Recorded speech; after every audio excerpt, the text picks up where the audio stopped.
This video will show you how to assemble and install the WP6000 and 7000 series low-profile expandable in-use weatherproof outlet covers.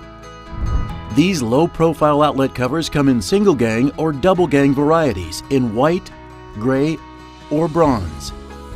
For this example, we are using a gray extra-duty single gang model WP7000G. It comes with a pre-adhered gasket and a pair of snap-on inserts for different mounting options. However, no insert is required for GFCI outlet installation. Also included are 6 mounting screws and a hinge pin that can be used to mount the cover vertically or horizontally. If you are mounting horizontally, position the long side hinge at the top and remove the corresponding knockout along the bottom of the base.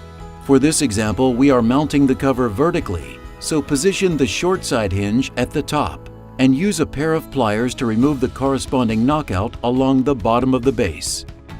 Be sure to pull evenly so the knockout is removed as cleanly as possible. Next, remove the excess backing material of the pre-adhered gasket from the center of the base. Because we are mounting the low-profile outlet cover vertically, align the top and base at the short side vertical hinges. Now, take the hinge pin and slide it through the hole in the center of the hinges. Make sure to push it all the way through until it snaps into place.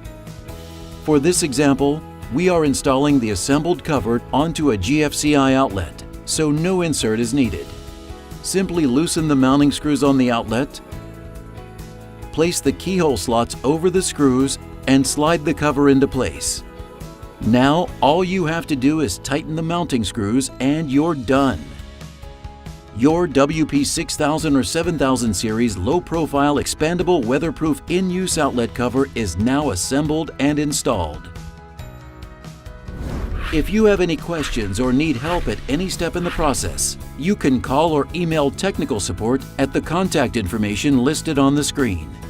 And be sure to check out our other videos on YouTube, or visit the Intermatic.com webpage for more tutorials.